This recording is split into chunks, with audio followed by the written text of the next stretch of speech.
ছাগলের বাচ্চারা উচ্ছ্বাস করে বলল, মা দেখো, নদীর ওপারে কত সবুজ ঘাস, চলো আমরা সেখানে যাই।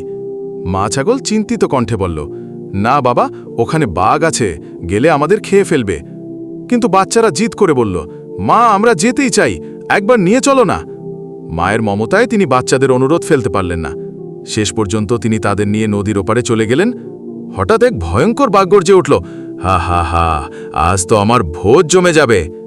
বাঘ দুটি বাচ্চাকে ধরে ফেলল, কিন্তু মা ছাগল ভয় খোপলালেন। মা ছাগল শান্ত কিন্তু দৃঢ় কণ্ঠে বলল, ও বাঘ ভাই, একসাথে দুইটা বাচ্চা তুমি খেতে পারবে না, আমাকে আগে খেয়ে নিন, আমি বড়, আমাকে খেলে তোমার পেট ভরে যাবে। বাঘ কিছুক্ষণ ভেবে বলল, ছাগলের কথাই ঠিক, আগে মাকেই খাই। বাঘ যখন মায়ের দিকে ঝাঁপিয়ে পড়ল, তখন মা ছাগল মাথা নিচু করে জোরে আঘাত করল। সাউন্ড এফেক্ট, ধাম। বাঘ নদীতে পড়ে গেল আর প্রবল স্রোতে ভেসে গেল দূরে। মা ছাগল বাচ্চাদের জড়িয়ে বলল, মনে রেখো বাবা, মা তার সন্তানের জন্য সবকিছু করতে পারে। শেষে শিক্ষা, বুদ্ধি আর সাহস দিয়ে বড় বিপদ থেকেও রক্ষা পাওয়া যায়। আর মায়ের ভালোবাসার তুলনা পৃথিবীতে আর কিছু